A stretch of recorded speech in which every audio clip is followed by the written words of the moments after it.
Bonjour, aujourd'hui nous allons voir comment afficher les utilisateurs que nous avons enregistrés dans notre base de données, donc utilisateurs et clients. Avant ça, je voudrais que vous assuriez que votre projet se connecte bien, donc vous avez bien ce message Connected Successfully.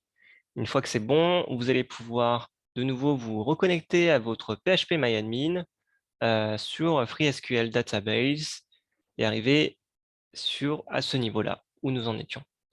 Donc la dernière fois, nous avions vu comment inscrire via un formulaire un nouvel utilisateur dans notre base de données. On va revoir rapidement comment faire ça. On va mettre une vue utilisateur, visiteur, et on va venir s'inscrire avec un nouvel utilisateur, nouveau client. Donc ici, hop, je vais faire inscription. Je vais mettre, tiens, hop, je vais mettre moi, je mets une date au hasard et je vais mettre 33. Je fais s'inscrire. Ici, il nous indique qu'on a bien l'inscription qui est validée, que tout est enregistré en poste et que en arrière-plan, on a une requête SQL qui a été réalisée qui vient alimenter notre base de données et ajouter un nouveau client. Lorsqu'on appuie sur client ou parcourir, il vient charger notre base de données et nous affiche bien qu'on a un nouveau client. OK, tout ça c'est bien, mais ce que nous voulions, nous, c'est afficher le contenu de notre base de données sur notre site. Pour ça, on va créer une page spéciale d'administrateur qui permettra justement à un utilisateur spécial, donc qui connaît la route qu'on va créer, de pouvoir voir les différents clients de notre base de données sans avoir à se connecter à PHP Alors pour ça, on va commencer par aller dans page, on va créer une page admin.php car on a envie d'utiliser toutes les fonctionnalités de PHP et on va déjà pouvoir la remplir en mettant juste un grand titre de niveau 2 qui affichera liste des utilisateurs, comme ça. Voilà. Donc, pour pouvoir avoir accès et afficher le contenu de cette page, il va falloir qu'on crée une route dans l'index.php. On va copier une route qui existe déjà. On va appeler celle-ci admin. Et cela va va inclure la page admin.php. Donc, on peut tout de suite essayer. On va ici, sur notre site, on va mettre la route que seuls nous connaissons et il nous dit bien, voilà, il nous affiche le contenu de admin.php. Ok, c'est chouette. Maintenant, on va dans admin.php et ce que nous allons vouloir faire, c'est déjà de récupérer ce tableau et ensuite après de récupérer chacune de ces lignes. Alors, comment on va faire ça? Ici, on voit que lorsqu'on appuie sur client ou parcourir, il effectue une requête SQL qui nous permet d'afficher en fait le tableau et ensuite après d'afficher tous les clients. Alors on va venir récupérer cette requête SQL, la copier et la mettre ici. On va utiliser du PHP, donc on va ouvrir une balise PHP. Voilà, on pourra la fermer plus tard. Et non, on va le fermer maintenant. Ça sera fait. Et nous avions vu que pour pouvoir effectuer des requêtes SQL sur notre base de données, nous étions connectés à notre base de données via une variable qui s'appelle con. Et pour réaliser une action, on fallait mettre cette petite flèche, ce tiret du 6 avec une flèche et utiliser la fonction query. Et à l'intérieur de query, on pouvait mettre en paramètre la requête SQL. Donc si on laisse comme ça, la requête va bien s'effectuer, sauf que les données ici, on ne va pas pouvoir les afficher, car elles doivent être stockées quelque part. Donc pour pouvoir les stocker, on va prendre toute cette instruction-là et on va venir les stocker dans une variable. Cette variable, on va l'appeler par exemple résultat, ça sera le résultat de ma requête SQL. Et d'ores et déjà, si l'on veut, on peut très bien faire un var_dump pour pouvoir afficher le contenu de notre variable résulte. Donc, on vient ici, on va faire recharger la page. Et ici, on voit qu'il nous a bien récupéré notre table. Comment est-ce qu'on voit ça? On peut se fier ici aux field counts, qui sont les champs. Et donc, il nous dit qu'on a 6. Et si on vient bien voir sur php-myadmin, on voit qu'on a un ID 1, 2, 3, 4, 5, 6. Qu'est-ce qu'il nous donne comme autre info? Il nous dit aussi le nombre d'entrées, donc le nombre de lignes. On en a bien 2 parce qu'on a un utilisateur et un deuxième utilisateur. Ok, c'est bien, mais nous, ce qu'on aimerait, c'est pas de récupérer en fait le tableau, mais de récupérer les lignes du tableau. Donc, par exemple, de récupérer cette première ligne et de pouvoir après afficher chacune des informations qui sont ici. Donc, pour ça, vous pourrez voir que, et d'ailleurs, on a le site php.net dans lequel on a à peu près tout sur PHP. Donc, c'est un site de documentation. Et dans ce site de documentation, nous, on va aller chercher ce qui s'appelle le fetch array. Fetch array, ça veut dire qu'il va venir chercher des lignes de notre tableau. Donc nous, on va s'intéresser surtout, ici on voit qu'on a plusieurs choses. Nous, on va s'intéresser à cette instruction-là, voilà, qui va nous créer un tableau associatif. Alors, on ne va pas s'attarder sur les différents types de tableaux, mais sachez que là, dans notre cas, celui qui est plus pratique, ça va être le tableau associatif. Et si vous voulez faire des recherches sur les tableaux numériques et tableaux associatifs et numériques, je vous laisserai vous plonger dans la documentation de PHP où vous pouvez me poser des questions dans les commentaires et j'y répondrai. Donc, on a recopié ce petit code qui provient de la documentation de PHP, du site PHP, et on va venir le coller voilà, à la place du var_dump. On va venir afficher du coup maintenant notre nouvelle variable row, qui veut dire ligne. On va faire un var_dump ici de row, comme ceci. Et si on vient recharger notre page admin, il nous affiche bien que ici, il a récupéré la première ligne de notre table. Comment est-ce qu'on voit ça? Parce que ici, on voit le champ ID. Donc là, on a bien le champ ID et que la valeur est 1, donc un caractère, et ce caractère, c'est le chiffre 1. Ici, on voit que le champ prénom est rempli à John, 4 caractères, etc., etc. Donc, comment pouvons-nous faire si nous voulons juste afficher, alors pas un tableau, comme ça, mais juste les données? Alors, ça ressemble un petit peu à ce que nous avions vu avec la super global post, quand nous avions récupéré un champ pour pouvoir l'envoyer dans une requête SQL. Alors, ici, nous avons créé un petit tableau, donc une ligne qui s'appelle row, et juste en faisant, vous voyez, comme ça, on va mettre. Alors, pour afficher, on va utiliser notre fonction d'affichage echo. Et si je fais un $row comme ça, et que je viens chercher dans mon tableau l'un des champs, donc là, je peux mettre ID, prénom.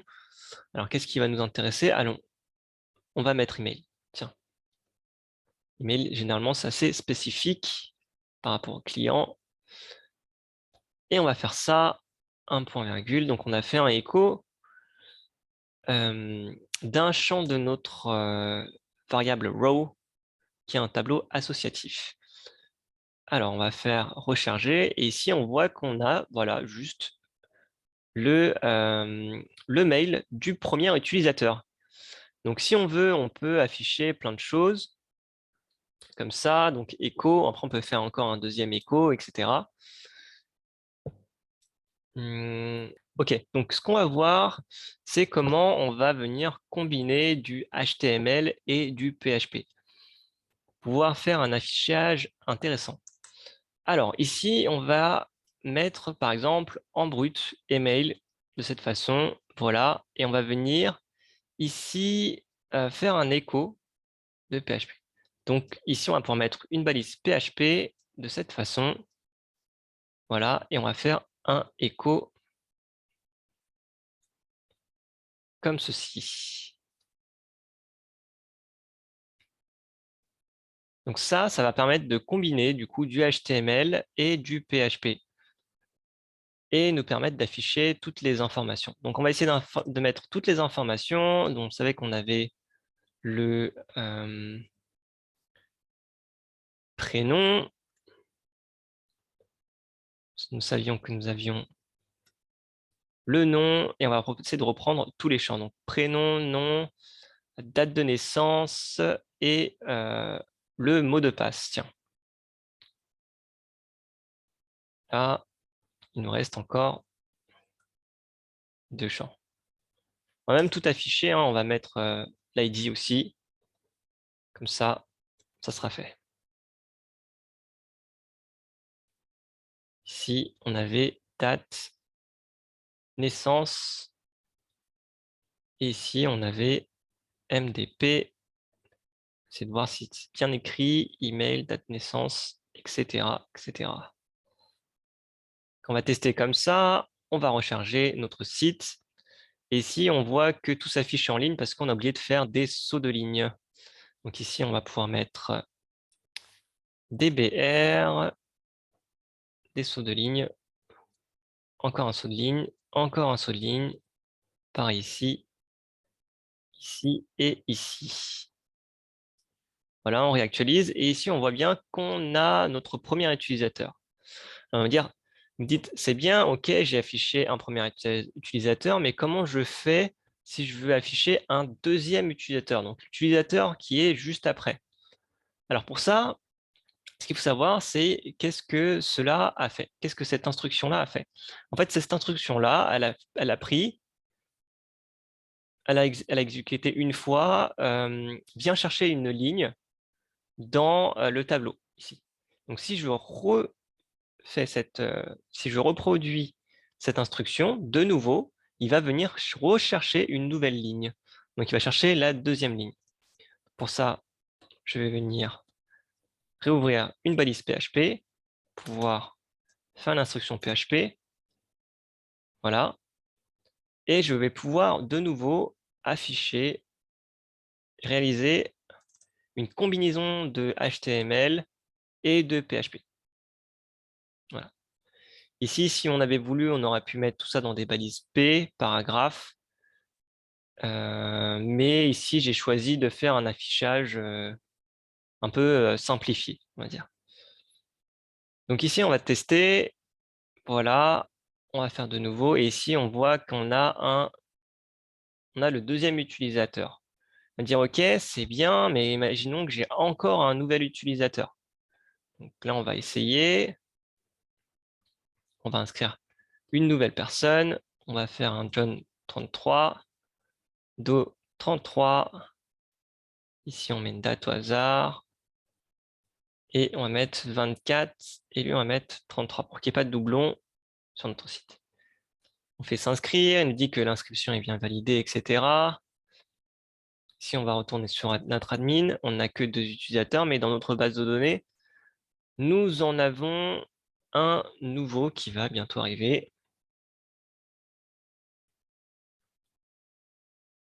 Voilà, donc on a John 33, Do 33, etc. Et des utilisateurs, on peut en avoir plein. Donc on ne va pas s'amuser à reproduire en fait cette ligne de nouveau jusqu'à que voilà, on ait autant de clients. Pour pouvoir afficher automatiquement tous nos utilisateurs, ce que nous allons faire, c'est qu'on va utiliser quelque chose de nouveau, c'est une boucle. Donc on va effacer ça, et on va voir comment faire. Alors pour faire une boucle, il faut utiliser la fonction while. Donc la fonction while, elle attend un paramètre, et ce qu'elle fait, c'est qu'elle va exécuter le code qui va être à l'intérieur de ces accolades tant que la condition qui est ici est vraie. Donc nous, on va lui dire que tant qu'il y a des lignes à chercher, voilà, on va venir prendre cette instruction-là, on va venir la coller ici, eh bien, tant qu'il y a des lignes, eh bien, affiche-moi tout cela, tout simplement. Alors ici, c'est un peu particulier parce qu'on va avoir du PHP et à l'intérieur du PHP, on va avoir du HTML. Alors, comment est-ce qu'on va faire pour pouvoir mettre le code qui est ici à l'intérieur? Si on faisait ça, ça ne fonctionnerait pas. Alors, pour pallier à ça, ce qu'il faut faire, c'est que on va venir prendre la fin ici de l'accolade fermante. On va tout de même ici faire une petite indentation pour que nous puissions comprendre que c'est à l'intérieur du while. On va ouvrir une balise PHP. On va venir ici mettre notre accolade fermante et on va faire comme ça.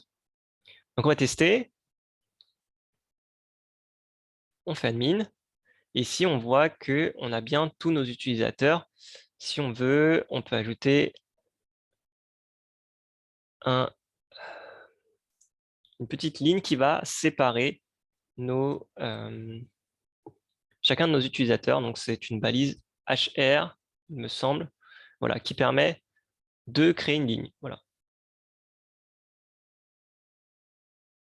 Donc voilà, c'était tout pour aujourd'hui. Aujourd'hui, on a vu comment afficher des données qui proviennent de notre base de données.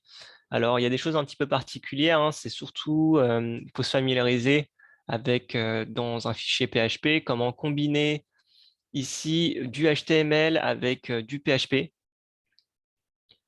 Donc ça, c'est vraiment en faisant qu'on comprend comment ça fonctionne. Donc, j'invite à essayer de reproduire tout ce qu'on a vu aujourd'hui et on se retrouve à bientôt pour une prochaine vidéo.